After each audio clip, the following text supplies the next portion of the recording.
Woo! We are live on LinkedIn. All right. First time Super live on excited. LinkedIn. Yeah. Awesome to have you here, Ryan. If anyone is watching and didn't know, Ryan and I used to work together, and he's Yes. literally like one of my favorite bosses of all time. So definitely super excited to have him on the show today. Feelings But mutual. yeah, um, awesome. I'm your favorite boss. Yes. I know how it Perfect. works. I know how it works. Oh my gosh. Alrighty, so I will let you introduce yourself a little bit. Just tell everyone, a little bit about you, Cool. professionally and also personally. What do you like to do in your free time, for example? Cool. Yeah, I will try to keep it brief, but I've spent the last decade working in startups exclusively in sales. So, a multiple time account executive and then a two-time head of sales. And just to give you some, I guess, context around like the arc of the story, I spent the bulk. I don't know how much of this Adriana.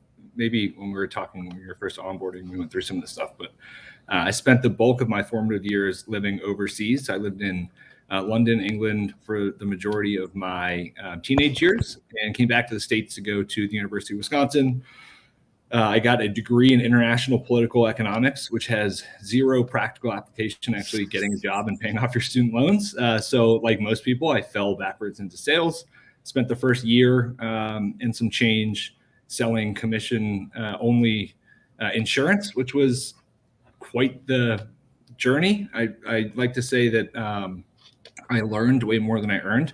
So basically, for like 24 months, I got my ass kicked, and then I figured out, hey, if I actually am selling a product that I care about and understand the value of, Mm. and hopefully if I have some benefits in a base salary, I could do pretty well.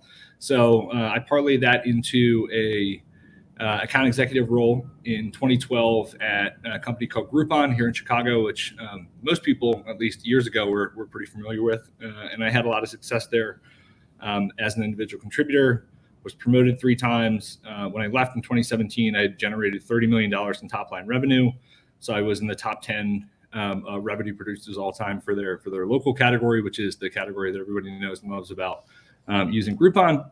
And then from there, I spent 3 years building a bootstrap sales boot camp with a good friend of mine, helped hundreds of people break into B2B tech sales.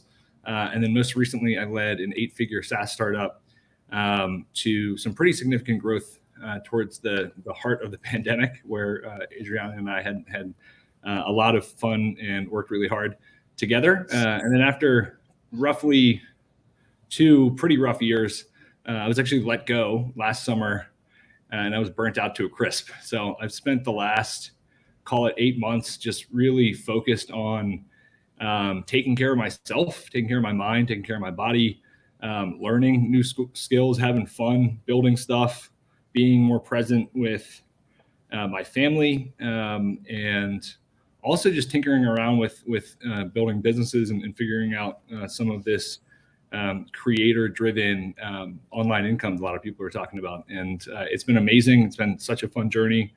My spare time now is spent with my 8-week-old son, my first child, and it's been taxing and tiring, but easily the most incredible experience of my life so far. So a lot of stuff going on, but all really positive and fun.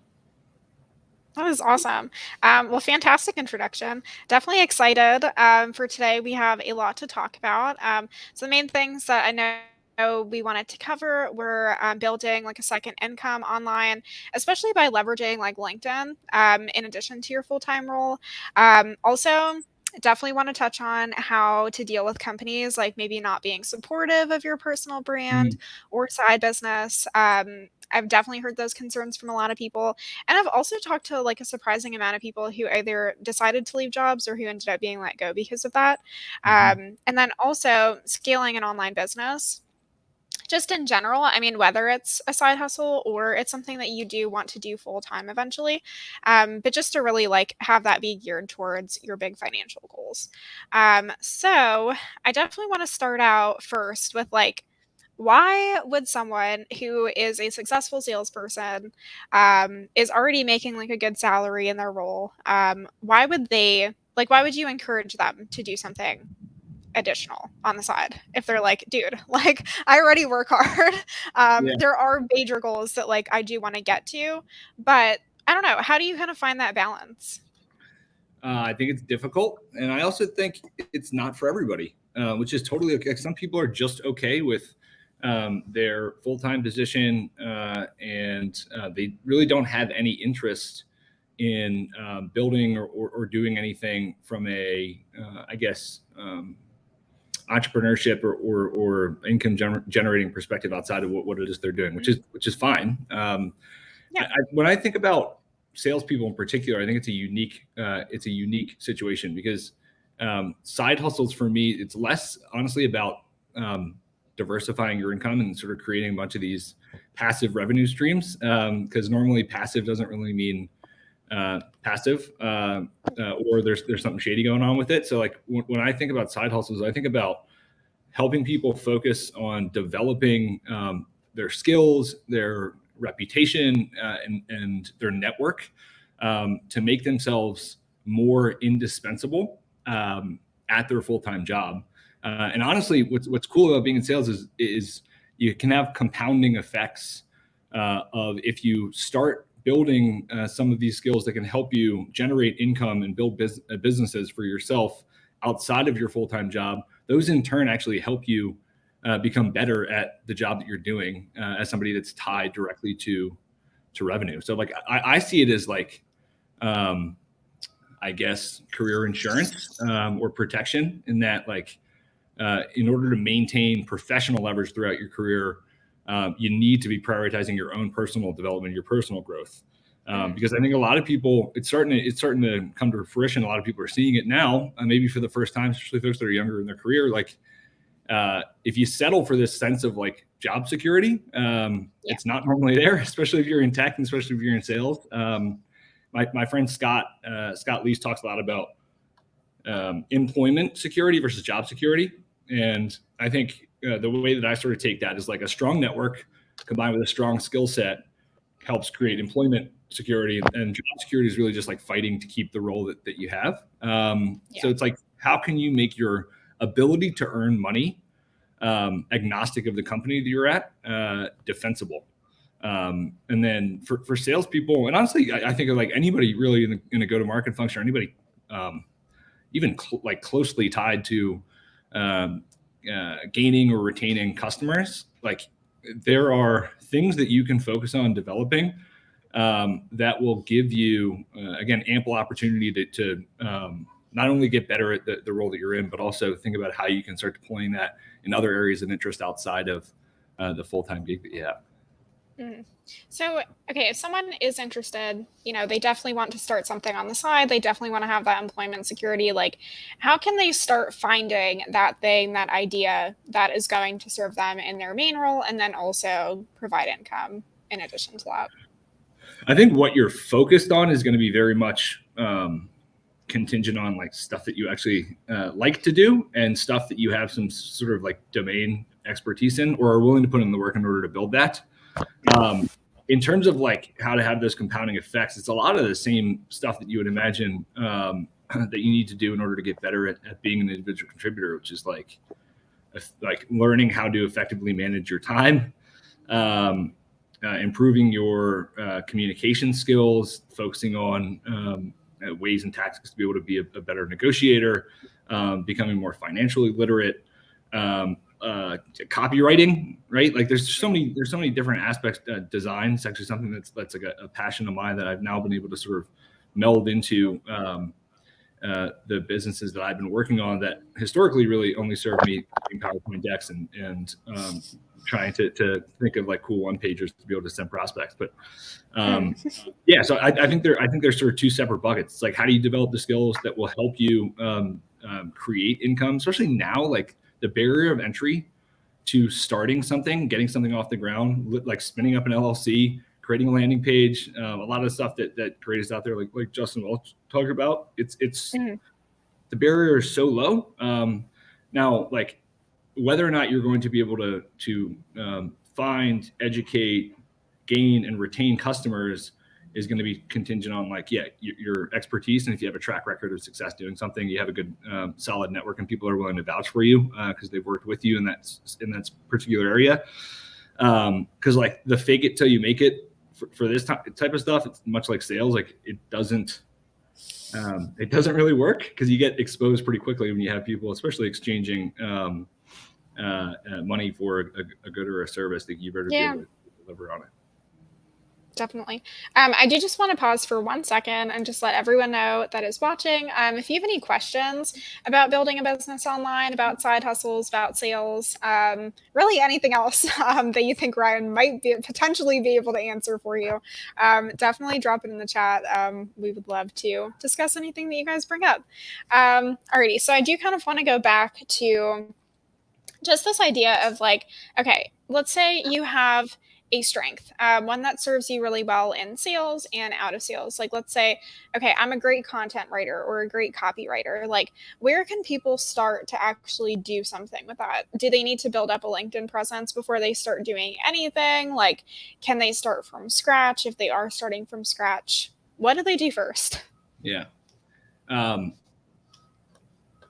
think content creation, like as consistently as possible, is really, Hmm. really important because, like, yes, you're going to have to. I mean, I think you should be doing as much as you possibly can to just grow sort of the surface area of your network. And back in the day, candidly, this was a lot easier. Like, you could connect with a ton of people. I'm talking years ago. You could connect with a ton of people within a given week in an area or an industry that you're super interested in or wanted to break into. Now, obviously, there's limits in terms of like how many people that you can even engage with. But like building up the surface area is important, but just consistency around the content that you're putting out. I think there's like a lot of people that are established in their career and maybe are entrepreneurs themselves get a little bit upset that I've seen of folks that are earlier in their career, up and coming creators, saying like, hey, they don't have the track record to be able to go out there and talk about some of this stuff. Now, again, I don't think you can generate a significant amount of income and have sort of long-term retained customers or partners if you don't have the chops to back up what it is that you're selling. At the same time, there's a different area when you're first getting started, which is like, and what I've seen where I've used LinkedIn, where I've seen so many really awesome success stories come from, it's like, tell your own true, authentic story about the stuff that you screwed up, that you learned, that you want people to avoid. There's some of those mistakes that you've made, and use LinkedIn as sort of like, the way that I use it is like a journal or sort of documentation of my journey, where I wish I would have known a lot of the stuff that I'm putting out on LinkedIn years ago. And also, sometimes Yeah. I put stuff out and I'm just reminding myself of things that I know that I need to do in order to be the person that I want to live up to for myself, my career, my family. So I think documenting your journey, understanding how you can actually find small wins in, especially if you're working in a startup, like, you're doing so many different things and a lot of stuff is hard and a lot of stuff feels like you're failing or are under resourced or not. Literally all the time. But like that's like, if you can, and this is obviously a sort of a hack or trick in sales, is like, if you can find a way to look at a lot of this stuff in abundance and like look for opportunities to find wins in the little stuff, like that stuff compounds. And then a little win for you that you're sharing a success story on or a learning like a lesson from might actually be a major win for somebody that's a year, 2 years, 3 years behind you. So like collecting all those data points, telling it like an honest and raw, but I think I try to turn everything sort of as optimistically as I can, with a twinge of sarcasm sometimes, and maybe some bitterness in there too, and then just being consistent about putting that out. Yeah. That's where you start, and that's free. It doesn't cost anything, and again, I think it's just going to reinforce some of the stuff that's going to continue to make you successful. Definitely. I do totally agree with that. People should not be like misrepresenting their knowledge or anything. But one thing that does really piss me off about the people who are like, oh, like this person is new to the industry, is that like, I feel like a lot of times what's kind of skipped over is that like a lot of people in the tech industry like did not start out here. They have like full careers behind them, and they have a lot of like really good knowledge that they can share, like that is universal. And I know people in SaaS love to be like, no, like our sales are so special, like it's so unique. And sure, like there are some things that, you know, like you do have to learn being in the industry, but there's so much about especially sales that it's like it's kind of universal. Sorry guys, but yeah, I It's think so it's true. super awesome that like people can get on a platform and like share their past experiences and still have it be like super relevant to this new career. For sure. I think I also, again, you get, like you get exposed pretty quickly if you're not delivering on the stuff that you're touting, and Mhm. especially if you're out there converting paying customers. Yeah. But it's easy to pass judgment, and especially if you're.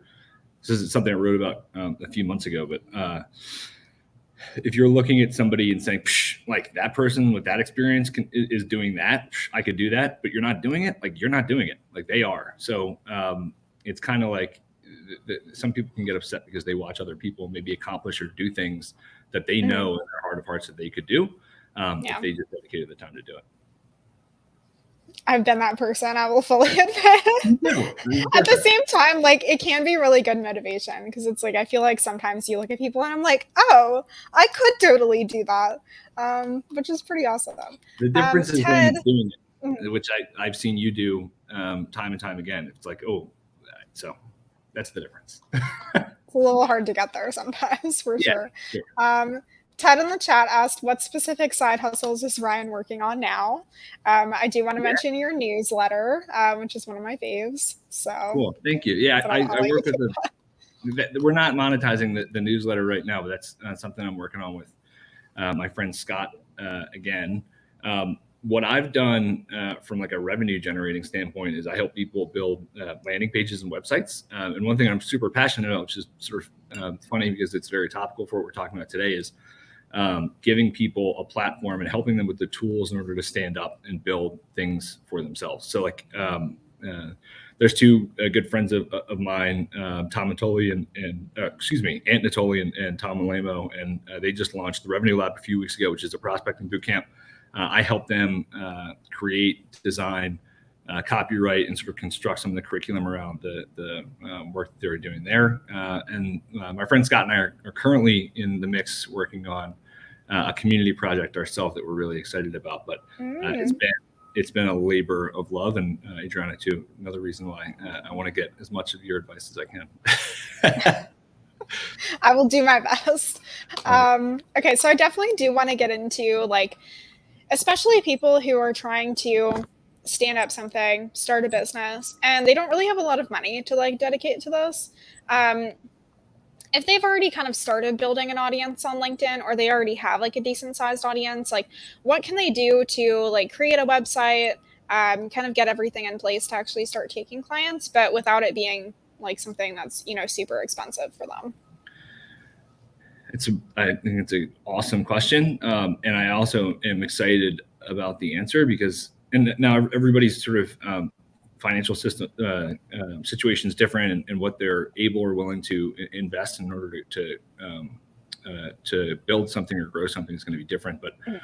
right now, like there has never been a better. I talked about the barrier of entry to standing something up. There's never been a more affordable time to be able to brand yourself and create a business and create a digital storefront than there ever has in the history of the internet. And there are so many affordable tools or even free tools out there to help you stand some of that stuff up. I personally am a big fan of a platform called Kajabi. It's what I've built a number of courses, a number of websites on, and it's what we're actually working to build our community platform on right now. And it's just like so mind blowing to me that, and I have a lot of friends that are founders, and one of my best friends is a software engineer. He coded and paid his way through college and started a business immediately, actually before graduating. And like the amount of time and energy and resources and skill that it takes and used to take in order to design and effectively create a website, comparatively speaking to what you can do with some of these no code tools now, is like mind Yeah. blowing. The fact that you can have an all in one platform to stand something up like that at a pretty affordable rate. I mean, on Kajabi's front, I think it's a couple $100 a month for multiple websites, and there's other providers out there. I think Card, for one, is either low I cost love or Card. free. It's like $19 a year or something crazy for like one website. And think about Insane. how many business owners, a decade ago were paying tens of thousands of dollars to create a website before they even did anything else. So like, I think that's one of the cool things that's sort of like democratizing people's ability to sort of break into entrepreneurship, or at least dabble in it and start working on these skills, is the fact that the internet is an open source protocol. Like, there's a ton of free information. Now, there's a lot of bullshit. I don't know if we're allowed to curse on LinkedIn. There's a lot of BS on LinkedIn. Excuse me, on the internet. It's okay. I don't like LinkedIn too. There's a lot of BS on the internet. So you have to like our job now is less like get access to the information. I mean, our job is in like humans. It's not about getting access to information. It's about curating the information. So it's about like, where do you actually go to find credible sources to be able to research and start sort of deploying some of that stuff. So I think there's a million different options. All you got to do is Google it. Yeah. So, okay, talk to me about getting started. Let's say you have your idea, you have your audience. Should you start with something bigger, like a course, like a community? Should you start with something smaller, like a monetized newsletter? Is there kind of any advice that's universal? Does it depend on the person? I think you're gonna have people that like have very strong opinions on this stuff, one way or the other. I've probably gotten myself into trouble in that I am very much about like give stuff away for free and then accumulate as many testimonials from people that you've helped as possible, and then use that as leverage when you start looking to monetize your services. Like, some of the work that I did before I started working in sort of a more formalized manner with my buddy Scott, is like, I came to him with ideas, but also some like already built out material and resources. So like, I came to him with stuff that like I spent my time on, which is obviously valuable for me, but didn't actually cost me anything outside of making sure that I prioritize getting it done. And I brought that to somebody that has substantially bigger network than I do, and also it's just somebody that I respect and wanted to work with. So like, if you can. If you already have a decent enough following, and you already have sort of an idea and a thing that you want to go after, and you're just looking for social proof, and you're looking for like, hey, here's a track record of things that I've done quantifiably that show that I could work with you on this. Do it for free. Don't do it for free very long, but make sure that you at least get enough people in your corner that are willing to be like, this is a good person. I want to work with them. I have worked with them, and I would again in a heartbeat. Yeah, for sure. So talk to me about this, because it's happened to me as well. I know it's happened to other creators, in the sense of that, like, okay, you have a cool idea. It's not necessarily something that you can do totally by yourself. Like, either, it's just a really big project, or there's like things about it that you don't know. And someone else definitely knows more than you, about that aspect. And I think it can be really difficult to find people, who you can partner with, who like are trustworthy, are consistent. So like, at what point should you start reaching out to people? Should it be someone that you already know? Like, how do you find those partners to like create a business with? This is like my favorite. I love that you asked this question, because like, obviously the big trend is like solopreneurship. So like, how do you stand up things just for yourself? But like, one of the reasons why I loved sales so much in the early days is like, I got to interact with people. Like, I had teammates, and like, it's an individual sport, so to speak, but it's also very much a collective team effort. So it's like, when I'm building stuff, I want to find people that have complementary skill sets. And I know I keep using Scott as an example, but we've done a lot of work together. Like, there's a lot of things that Scott just does not want to do, and nor does he really have like the experience or skill to do on sort of like the technology side and design side, et cetera. And there's a lot of stuff that Scott does that I am way farther behind in my career.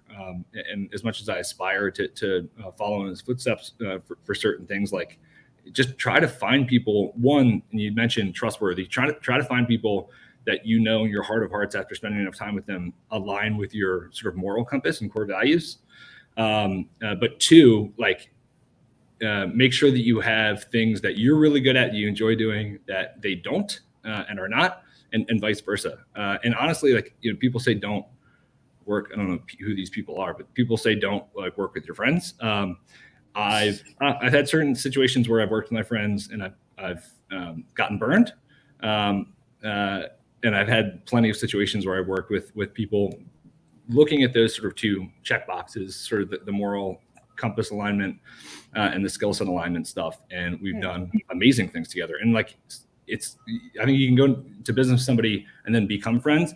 I also think it's really cool to have somebody that you know, trust, and love, that is a friend that you can then turn into a business partner.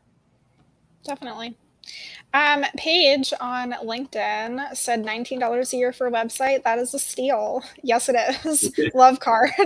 I try to talk about them as much as I can, so I'm so happy you brought them up. For sure. No, they're super awesome. Okay, hold on. We actually just got something else in the chat. Okay, Chad said, I was laid off in January and picked up some side work doing sales consulting, which was something that I set up a small LLC to do a few years back for side income. I'm looking for some advice on balancing my consulting work with my search for a new role. I hesitate to advertise that I'm consulting on LinkedIn because I want to land a full-time role. Any thoughts on the proper balance is appreciated. This is an awesome question. A fantastic question. And Chad, I don't even know if that I'm going to give you more sage advice than you probably already given yourself.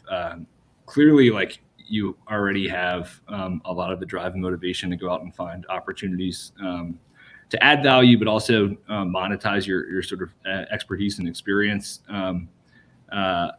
So that's the big part, is like actually being able to go out, sort of productize yourself and your services in a way that can bring some consistency of driving revenue on the consulting side. To me, this question feels like it's a should I be like committing full time or more time investing in growing my consulting business, or dedicate more of that portion of my time to finding a full time role? And I think at the end of the day, it's about what you want long term in your career.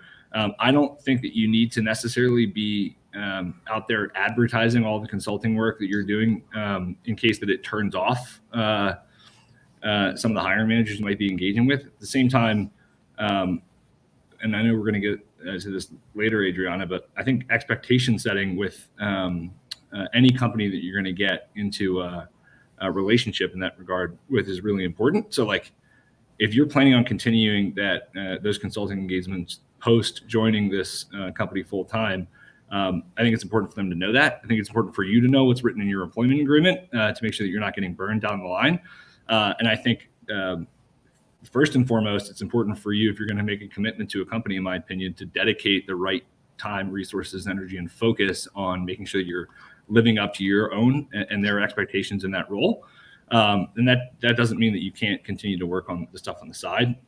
So it sounds like there's sort of like this maybe struggle internally about what direction you want to take it.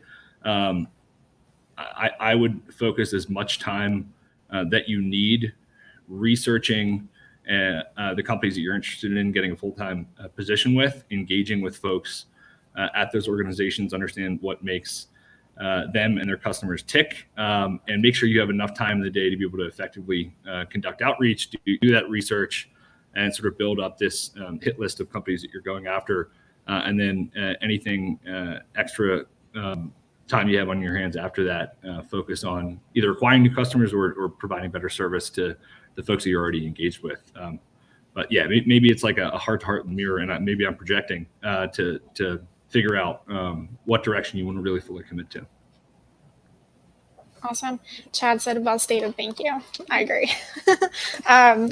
Okay, so I do want to touch on a few things here.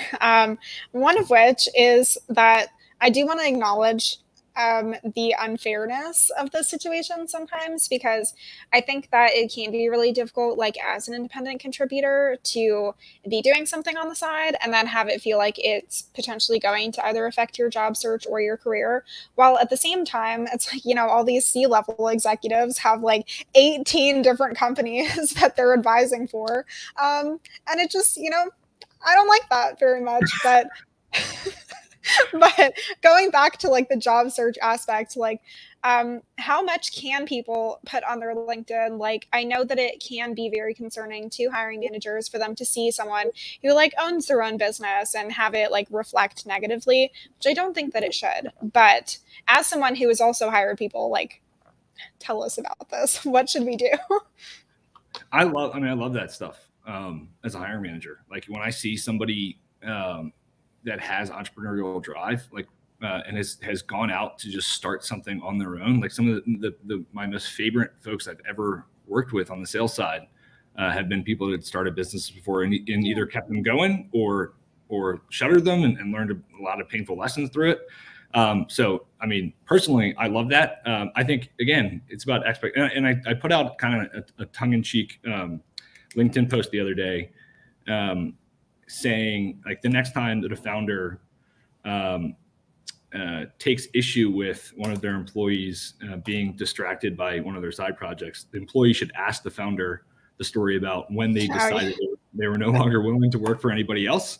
And that's obviously a joke, but there's some truth to it. It's like there is some hypocrisy, especially as you get as a owner of a business or a CEO or whatever, like farther and farther away from that moment that at least a lot of my friends that are entrepreneurs got to the point where they were like, I have such a passion for this idea, I'm just going for it. Or they were like, screw this, I'm not listening to what other people tell me anymore, and I'm going to do something myself. So I do think there's some hypocrisy there. But then my friend Amy Volas chimed in. She was like, you should never even get to that conversation because you should have already set those expectations and been transparent about it up front, which is 100% fair. I will say though, like not everybody has their entrepreneurship, entrepreneurial endeavors or side hustles already baked out when they're going into. But again, it's just about transparency and being upfront. And I would say, if you go into a conversation with a hiring manager to talk about the fact that you were laid off and I know I'm going back to Chad, but like you were laid off and you took it upon yourself to go out and leverage your experience to generate income for yourself while you were literally doing things that are going to get you better at being in a sales role, leadership, individual contributor, whatever. And you get ahead, just like in sales, get ahead of the objection and talk about, hey, I understand why this might be concerned in terms of time management, making sure that that's why sales is also great. Like success, for better or for worse, is often quantifiable. And it's like, if you're able to uphold your end of the bargain, what you do outside of your full-time role or the hours that you're spent focused on delivering, that's up to you. And of course, so long as it's like above the bar and all that. But like, I just think people should use it to their advantage. Like everything related to entrepreneurship or starting any sort of business. And I'm still very much in the early stage. I've dabbled in startups. I've dabbled in investing in companies like before I knew any freaking clue about what I was doing. And I learned a lot of like tough and great lessons that way. But like, I don't know, so many people within startups and also folks that are starting their own things are just figuring it out. And that's one thing, Adriana, I was remembering I wanted to make sure that I said as a part of this conversation is like, I really hope that people continue to stop believing more in their company than they believe in themselves. Because you'd be surprised all the people that you see that are wildly successful and that you look up to in your career that might be a couple steps ahead of you. They either in that moment that you're looking up to them or not too long ago had no freaking clue what they were doing and were just showing up every day willing to get punched in the mouth and continue hypothetically speaking and we're just willing to figure it out. And like you can also do that. So just because somebody looks super successful on the outside, which they absolutely are and could be, that doesn't mean that you don't have the ability, drive, determination, and sort of figure it out ability to go out and do it yourself. Definitely. So, okay, I do just kind of want to rewind for a second because I love what Amy said about like being transparent. But like you also mentioned, like, a lot of times we do join roles and then several months in or several years in, like we realize, okay, we are passionate about this other thing. Um, and someone might want to pursue that part time. But what do you do in a situation where you've tried to be transparent with your manager, with leadership, whoever? Um, and they are not very happy about the fact that you're doing something else on the side, like assuming that there's no legal issues, like it's not a competitor to your company or Yeah. anything, that would violate like non-compete agreements or anything. um, what do you do, like where do you go from there? I don't think I'm going to have, a real mind blowing response to stage run. I think it's like, there's two things. It's one, continue like to be, if you believe in the company, you believe that you have a good opportunity there, continue to do whatever you can to deliver results, and hit and exceed what's expected of you. And the second is, if you're really passionate about what it is that you're doing on the side, or you're not willing to give it up, or you think that it's unfair, you just Yeah. have to be okay with worst case scenario, which is they're going to fire you. Like you have to be okay with that. At will employment is a hell of a drug for a lot of companies. And I actually talked to a lot of people that are considering going into sales roles or any role really at early stage startups, that might be sort of in an established company, or comfortable in the place that they're at. And I'm just like, Mhm. this is probably not that great advice, but think 6 months from now, and think they run out of runway and they close their doors and you're laid off and you're left to now find another opportunity. Um, Yeah. can you sleep at night knowing that that's a real possibility? And like, that's very simple, but people are like, yeah, I could. And I do. Some people are like that. Some people are like, hell no, I'm staying in the job that I'm at. Yeah. But I don't know. I think there's not one right answer to that stuff. But I think you just have to prepare for the worst and hope for the best and continue delivering in the role that you were hired to do. For sure. Okay, so what would you say are like the biggest challenges that people run into when they are trying to create a new business or side hustle? Man. Um, like trying to figure out if they should be niching way far down and looking for a very specific customer and solving a very specific problem, or trying to be more, I guess, opportunistic. I think Yeah. if you're thinking about too big of a surface area of who it is that you can help, and what problems that you can solve, like you're going to get pulled in a million different directions. Your messaging is going to be Yeah. all shot. And but if you go too specific, like unless you have a really strong network in that area, or can build one, like how big is the opportunity actually for you? The other thing that I'll say, which 1 billion% is personal experience, is I think a lot of people spend time doing things that they convince themselves are productive, but actually aren't. And I will say, so this is one thing that people always say about this, and my friend is an entrepreneur, tells me this all the time. I'm okay with this because I just love doing it, but like designing your logo, figuring out what your tagline might be important just in terms of like what the value prop is, but just stuff that you absolutely, if you're detail oriented, will notice, but 99.9% of the people that you're looking to engage with and potentially take on as customers probably won't, because it feels like you're doing stuff, but you might not actually be doing a lot. You Yeah. have to start making progress, taking action, and being okay with put it out there, learn from it. By learn from it, you get feedback and incorporate that feedback into what it is you're building. Like the most plain vanilla advice that you can get for any, I think, working in startups is like, listen to your customers. Listen. Everyone says that. So many people don't do it. Like actually listen Yeah. to what they're saying that they want from you, and then deliver on that over what the expectations are. And then again, same thing around sort of leveraging social proof and just gaining momentum from there. But like you have to put it out. You can't overthink too many things, or you're never going to get anything done. Yeah, for sure. Okay, so what would you say? Oh, hold on. Kevin just sent in a message. Let's read his. Kevin says, any thoughts on growing a newsletter slash side hustle that is unrelated to your full time job?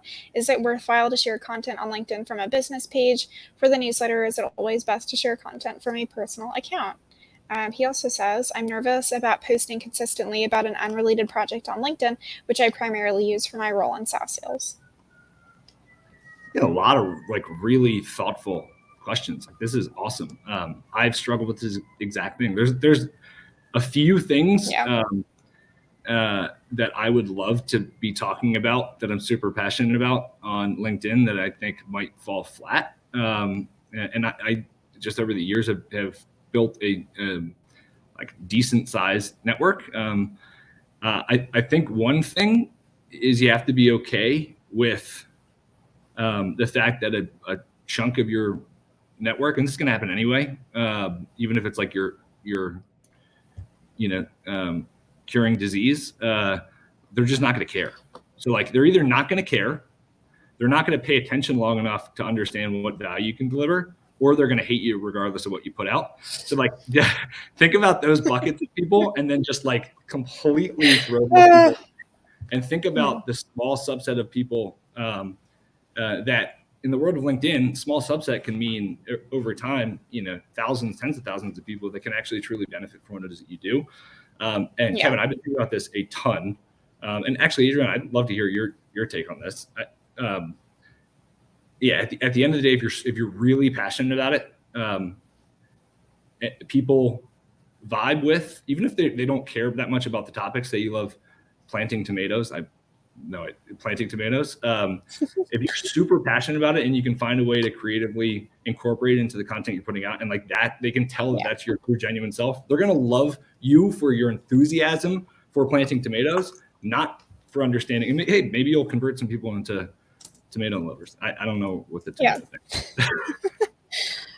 Okay, so like I am kind of curious to hear your input on this specifically because I know that this was a big concern of mine while I was an SDR because it did kind of start out that like in one of my roles, for example, like I did need to reach out to people through LinkedIn, but my LinkedIn was all about the stuff that I liked talking about and not at all related to like those people, their problems, or anything. And I do think that that made LinkedIn outreach a lot harder than it would be normally, which it's already like pretty difficult.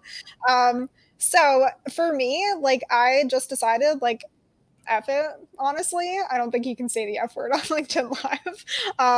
But it's like for me, it wasn't worth it. Like I want to talk about what I want to talk about. So I like really specifically decided to like, okay, well, I'm gonna find a company that either has a role or is like in the space that I can talk about all day. And I'm just not gonna like consider anything that's outside of that. But obviously, like that is difficult if you're in a role that you do like and you don't want to leave, but you also have this like completely separate passion. So if you are having to do LinkedIn outreach, like how do you balance that? Should we be making two LinkedIn accounts? Like, I never really found an answer for this, honestly. I don't know that I have a good answer. Besides, like, I'm very much in the camp of like getting over the fear. Like, again, I think people are going to be attracted to you for like showing your true, genuine self. So like they're not necessarily going to buy from you because of the stuff that you talk about, but if they are putting out content that there's nothing like you can comment on and engage with their content and not have to frame it in the stuff that you like to talk about. That's for your stuff. I think it gets really difficult when there's a lot of people that are prospecting through LinkedIn that don't with people that aren't putting out a lot of stuff. They're sort of either lurkers or they're inactive. And I guess like just talking through it out loud in those instances, a lot of those folks, it might be a good channel to like pattern interrupt and maybe get in front of them. Maybe they have LinkedIn notification set up and get it pop up on their phone. But those folks aren't necessarily or genuinely the people that are going to go through even know how to get to your feed and like look at your history and be like, this person doesn't actually like in your messaging. If you can demonstrate expertise in whatever it is that your product solves, hopefully for that right person, that's what matters. And again, if you can go sort of outbound on the engagement side and get them tied in, they're not going to care much about, unless again, it's really the antithesis of what it is that they believe in, the stuff that you're talking about. But again, at the end of the day, they're not going to listen to you anyway. So go outbound and engagement on their content, and then just realize that your messaging, getting in front of them, is really what matters, less so the content that you're putting out. That's kind of, I think, for your tribe and your people. Yeah, Lee mentioned maybe incorporating your natural personality and brand along with your profession somehow, which does kind of go into what you're saying of like, if you are messaging people, it doesn't necessarily mean that your entire profile needs to match it. But I do think that Lee does bring up an interesting point of that, like, there are a lot more common threads between things than I think we realize a lot of the time. And also a lot of people, especially on LinkedIn, who are interested in a lot of different kinds of things. Yeah. And even though like it is a like business platform, and I think a lot of like posts and content around SaaS can be just like very, very limited, but it's like you see people who are posting completely unrelated, like more personal content. I follow a few people who post about their farms or like, their garden and things, and I love seeing their posts. And a big reason for that is because it's not like everyone else that's posting on LinkedIn. Right. So a balance can be found somewhere. I agree, and I said to Lee's point, the New Year's Eve of this year, last year, I said, may 2023 be the year that your work self and your home self are the same person. And I think that's what came out of, at least for me, 2020. And honestly, what I saw, I'm passionate about communities, and why I love, Adriana, what you've done and sort of following your passion in that regard. Because like when I got involved with Thursday Night Sales for the first time back in 2020, I felt like for the first time a networking event where I could just be myself. And like that's I think what community is about, like being able to go and like make genuine connections with people. And it's really taxing and tiring to be a work person and then a home person. And I think it actually can take some tolls on your home life if you're trying to sort of like uphold this facade that's not truly who you are, unless you're an asshole, in which case don't be that. Also, in which case, like, don't work with us. Sorry. Okay, so I know we're kind of closing in on time here. Kevin said thanks, you guys, helpful ideas. Thank you, Kevin. If you guys have any other questions, definitely send them in. We do have a couple more minutes to answer them. But I want to ask you specifically, like, what about what you're building right now keeps you up at night? Oh, man. Look at the hard-hitting question. We're going to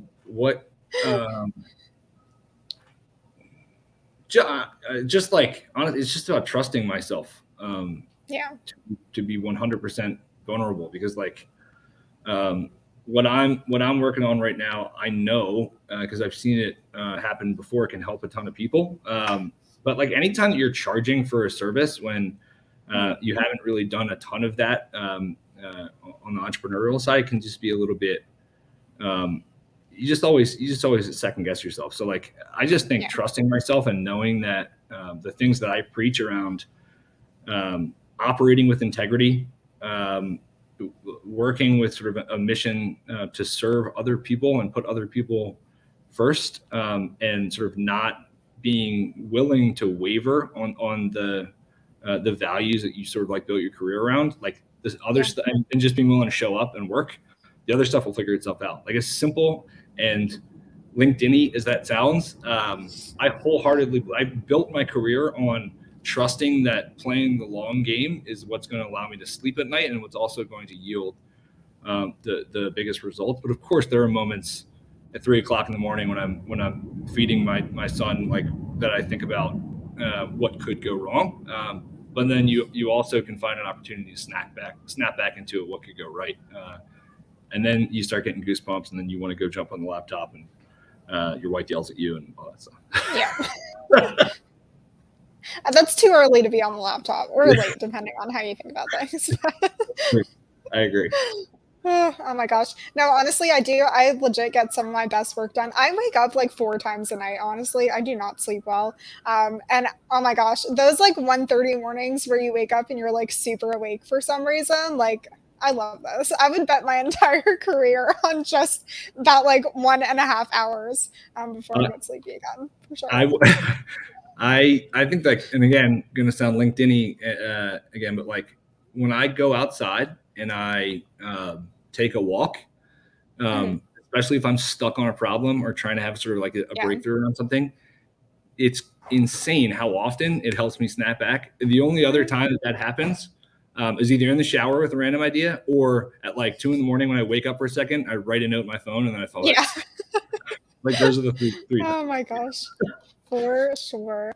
Well, awesome. Thank you so, so, so much, Ryan, for being here today.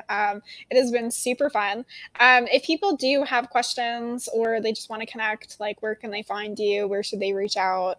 I'll give you a second also to plug your newsletter and everything. So, Yeah. So thank you for this was seriously awesome. I don't do a lot of this stuff, but like, um, I know doing it with you, we're going to laugh. So mission accomplished on that front. You asked some really amazing questions. Some of the questions that came in were fantastic too.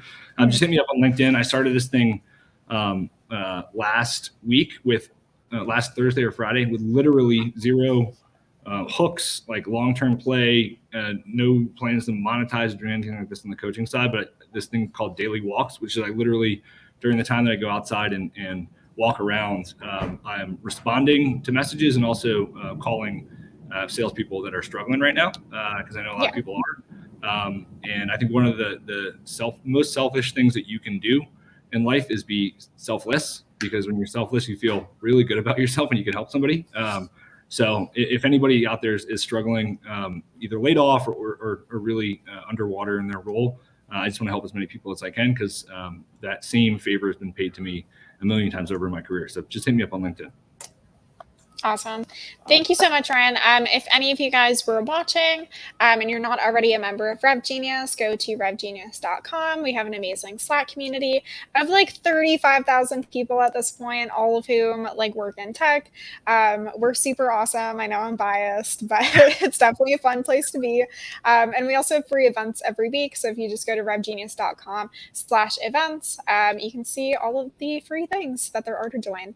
Well, thank you guys so much for watching today, and I will see you tomorrow at our other events.